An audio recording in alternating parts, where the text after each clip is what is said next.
That's a different rendition of Silver Bells, but it's the kind that I like to hear because of family. And we have one of the greatest family pictures ever. We've got to get this picture up from about 1923.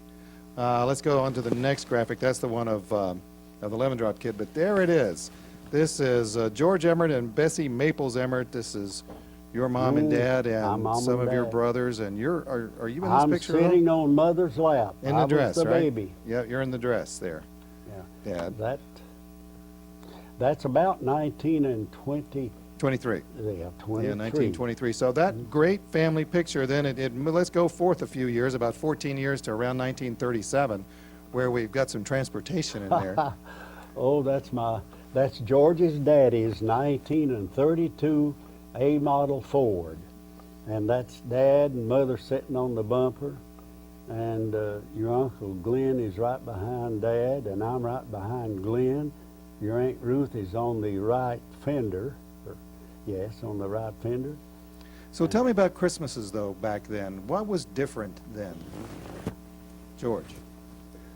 There certainly were not as many commercial aspects then. I mean, everyone saw Christmas as love and a time to express your love. Now we see lots of presents and gifts, and that's an expression of love too, but sometimes we lose that. And the gifts were most often handmade, a carved piece of wood or some vines dried and woven together or something like that, rather than bought stuff. Was that because of poverty? Was that just the way it was? Well, or did you even know, were you poor and you didn't even know it? I think we were very rich. We didn't have anything, but we were very rich. And we did not go to town very often, and even when we did go to town, there wasn't much cash money. We had lots of food, and nice places to eat, and family love, but there wasn't much cash money. And Dad, you talked about Christmas trees being strung with things that we don't string Christmas trees with these days. That's right. Such We strung ours with cotton balls and popcorn threaded on thread. Rings of popcorn around the tree. And did you do berries? Berries? Did you? No, we didn't. We did holly berries. We did a yeah. few holly berries. Yes, we had holly, but we didn't have any Christmas lights. And well, let me ask you this. I mean, there were times that you didn't have electricity when you were growing up. So it'd be kind of hard to have lights, huh? The days that I'm talking about, we didn't have electricity. Our lights, our main light was Aladdin lamps. And George, you talked about going to town. How far was it to town, and what town would you go to? Sevierville was the town we would go to, and it was probably 12 or 14 miles from the Roberts place, Uncle Stan. About 6. 6 miles. Well, it seemed like 12 or 14. Yeah. But you know, speaking of electricity, I was living at my Mamaw and Papaw. We call Mamaw and Papaw as grandmother and grandfather.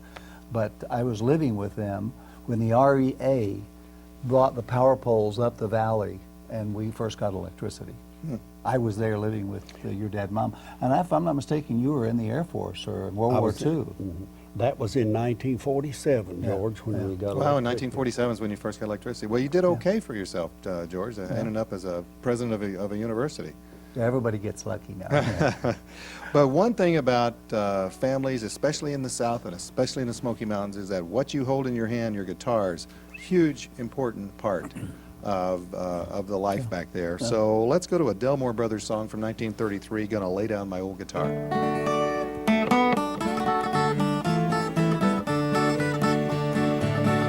Gonna lay down my old guitar.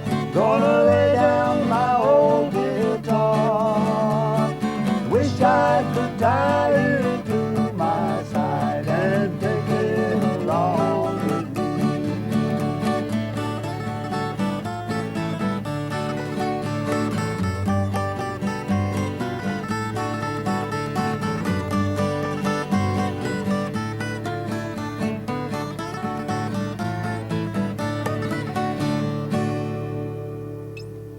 So there we are. Now, I wanted to go, you mentioned the 1940s, and let's go specifically to a troop train. Dad, lots of us have heard about troop trains, but you were actually on one of those things, weren't you? I was on a troop train in November 1941. We left Fort Jackson, South Carolina, it was about the 20th to the 25th of November, 1941. Now, during that time, when a troop train, I take it you didn't have luxury cars then? Well, we had cars with berths on them. We had a bed to sleep in. Did you? How many Yes, sir. people would have been in a car at that time? I'm guessing now, I would say 35. 35 or 40 people? 35, 40 people. But we all had beds.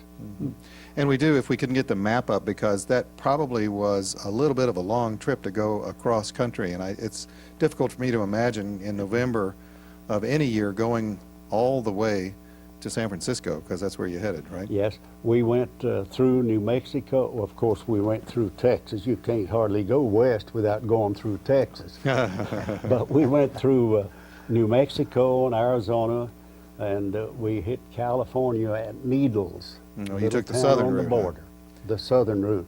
And that's the first time I had ever seen a jackrabbit, Oh, really? when we got into New Mexico.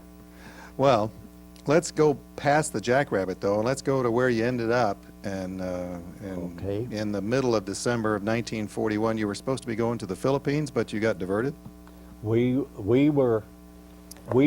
Our ship was packed, ready to leave on December the 8th. Of course, everybody knows that the Japanese bombed Pearl Harbor on the 7th. Our ship was unloaded, all the personal things taken off of the ship and shipped to a quartermaster center in Kansas City, Missouri.